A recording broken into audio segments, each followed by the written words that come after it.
Welcome to episode 25 of Motivating Mondays, a weekly podcast and YouTube series dedicated to help Canadian job developers and other employer engagement professionals develop the tools, resources, expertise, and network to excel in achieving sustainable employment outcomes for their clients or students. My name is Christian St. Cyr, National Director of the Canadian Job Development Network, and today we're going to take a closer look at the construction sector. We'll explore the outlook for the industry, the benefit of pursuing construction trades, and how skills development is the best protection during economic downturn in any industry. Skilled trades and professions in the construction sector have always been a strong career path. But with economic uncertainty, many are suggesting that the sector's future may not be as rosy as once thought. Fortunately, according to new analysis from BuildForce Canada, we're getting a closer look at how the construction industry is balancing itself. According to BuildForce, last year the construction labor market was not cooling, but it was normalizing. In reviewing the latest employment numbers, they report a slightly larger labor pool, coupled with strong ongoing investment in infrastructure and non-residential projects. They believe this has offered the industry a chance to regroup. For employers, it means better recruitment potential, but competition for skilled trades remains intense. It also means that training and upskilling programs remain vital to meeting evolving project demands. They believe regional workforce planning is critical, as growth and slack are highly localized. BuildForce recommends that policymakers and industry organizations keep investing in workforce development even as migration patterns shift and domestic training efforts accelerate. When analyzing Stats Canada's recently released 2024 construction sector employment data, we see an average construction unemployment rate of 5.6%, which is still remarkably low compared to historical norms. Now, the construction labor force, a total of people either working or actively seeking work, also grew last year, rising from 1.69 million to 1.702 million. This is a 0.7% increase and suggests that recruitment efforts are succeeding in attracting new talent, a critical development for an industry facing long-term demographic pressures from an aging workforce.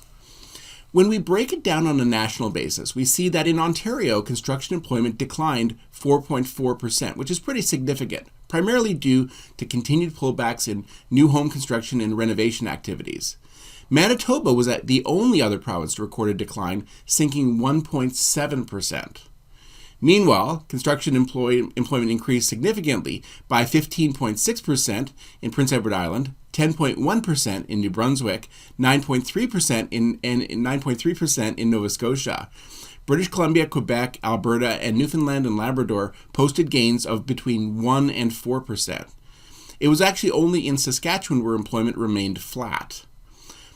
While breaking down the numbers for individual provinces or territories is helpful, we need to remember that in a country as vast as Canada, there is huge rural-urban divide.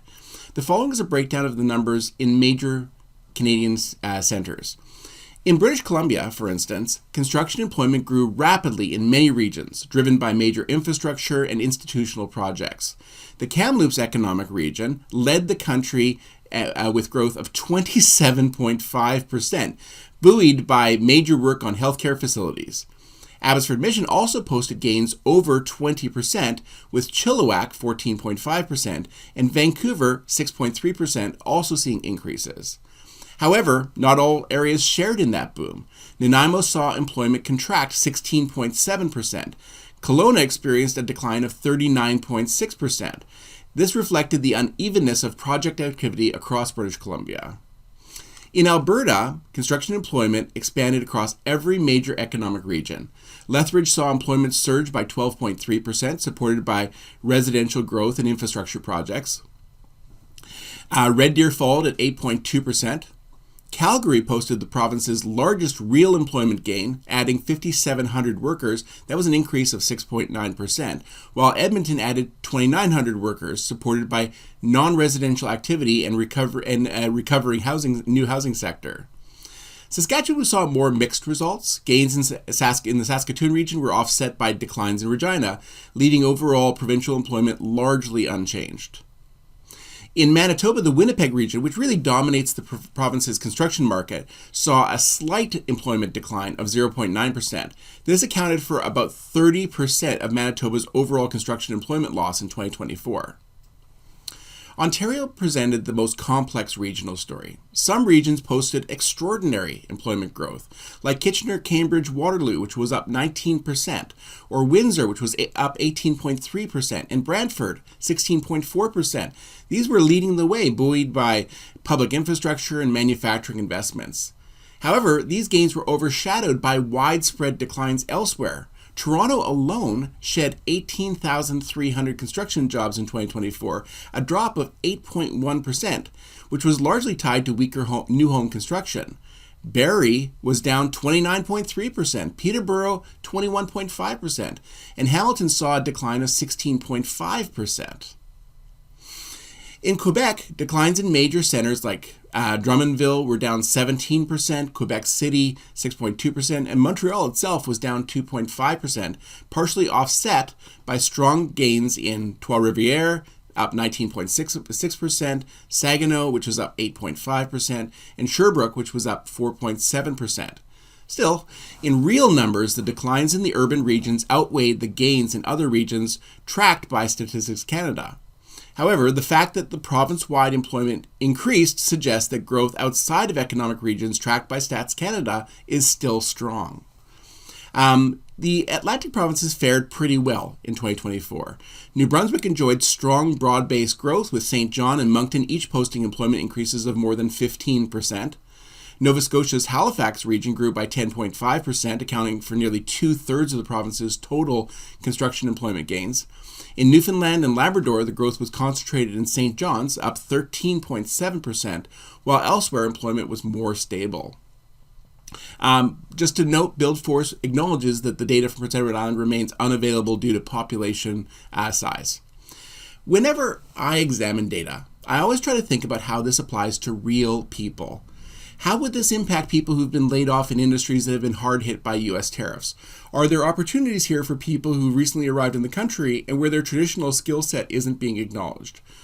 What about young workers who are entering the job market for the first time? You know, back when the pandemic began, I remember our provincial health officer commenting about 6 months in. She said, this is not the end, but it is the end of the beginning. This was really depressing, and I feel like it nicely exemplifies the times that we're living in. Over the past 9 months, we've learned that we cannot rely on the United States to act in a predictable manner, that Canadian provinces and territories need to do a lot better to trade with one another, and it's hard for employers to make decisions when they don't know what to expect. This sort of uncertainty could result in a recession, or the boom and bust nature could further stimulate the economy and hiring for years to come. What's going to happen in December of this year is as much a mystery today as what's going to happen in the year 2030. When things are uncertain, I tell people to double down on skills development, training, education, and career development in the form of mentorship, professional association, credentialing. These are the best guards against uncertainty. They will help protect jobs and where there is technological innovation, when industries contract and when the economy tanks. Why is this? Well, it's because when tough decisions need to be made, it's the lowest skilled, lowest paid, most precarious jobs that get the cut. During the pandemic, skilled professionals got to work from home. Cashiers, servers, janitors, customer service representatives, and receptionists, and any other front-facing customer role got layoff notices, while professionals got to work at home. Now, you might think, oh, well, that's an extreme example. That was the pandemic. Well, if we go back to the year 2006, BuildForce Canada projected the construction sector was due for a major downturn, and they were predicting it for 2008-2009, which coincided eventually with the worldwide economic collapse. On the construction site, when this collapse happened, who were the first people to get laid off? Well, it was unskilled laborers who were the first to get let go, followed by those with some sort of occupational training, and the last to be let go were the skilled, ticketed tradespeople, the people who were necessary to see projects move past the finish line. When the construction industry started up again in 2009, the first people who were hired back were the skilled ticketed tradespeople, followed by those with occupational training, and finally the unskilled workers. In the career development sector, we often can't encourage or at least pay for people to do 2 or 3 or 4 years of education and training in an occupation, even though those are the most sustainable jobs. In fact, I think it would be really hard to find a job seeker who would or could wait for 4 years to complete their training. Through apprenticeship, the construction industry provides opportunities like no other. We can do some basic skills training or even pre-apprenticeship training program and get someone into the sector, and once in, they can pursue a 4-year ticket that will radically improve their long-term income, job security, and workplace satisfaction. The data from BuildForce would certainly suggest the sector continues to be strong. With an older than average workforce, the construction sector will continue to churn new jobs and economic opportunities in the years to come. There is no doubt this sector is primed for technological transformation, but I can assure you it will be the ticketed tradespeople and the skilled professionals who are most in demand once that new technology is there and once the dust clears. By the way, this does not apply exclusively to careers in construction. This is a great opportunity for us to look at skills enhancement across the board. Perhaps for someone who's never worked before, that great next step is going to be an entry-level job. But for someone who's been trapped in these entry-level jobs for years, if not decades, what can we do to change the narrative? If there is a skills path that takes them into better paying jobs with more job security and the opportunity to do upskilling well after their work with us is done, that's the real potential we're looking at right now. By the way, it's been 2 weeks and we've already had amazing registration for our labor market year in review workshops, which are taking place respectively in British Columbia and Ontario. In BC, mark your calendars, the in-person workshop will take place in Vancouver on November 28th, and the online version will be December 1st. In Ontario, the in-person session is taking place in Toronto on December 5th, with the online version taking place December 8th. Now, there is so much information out there about emerging trends, occupations, and skills development pathways. It's an uncertain time in the labor market, and these workshops address that. I love this annual opportunity to share the very latest with career professionals. Plus, September is always our early bird discount month, and so participants who register up until September 25th will benefit from the 35% discount on registration. So if that sounds interesting or you think that your colleagues might benefit from it, just go to, for British Columbia, just go to labormarketonline.com/LMI workshop. For Ontario, go to ontariolabormarketonline.org/LMI workshop. Also, just a reminder that the National Networking Day for Job Developers is taking place this Friday, September 19th, and we still have space for, in some communities, if not online. To learn more, or to reserve your space, just go to jobdevelopment.org/NND. Well, thank you so much for joining us. Please click the like or subscribe button in your platform. Search for Motivating Mondays wherever you download podcasts. We'd also love it if you could subscribe to our YouTube channel and or rate or review this podcast. Now, we do these sessions live and for free every Monday morning on Microsoft Teams with job developers from across Canada, and it would be so great if you could join us. Just go to jobdevelopment.org to learn more. If you have any questions, send me an email, info@jobdevelopment.org. Thank you so much for your time, and I hope you have an amazing week.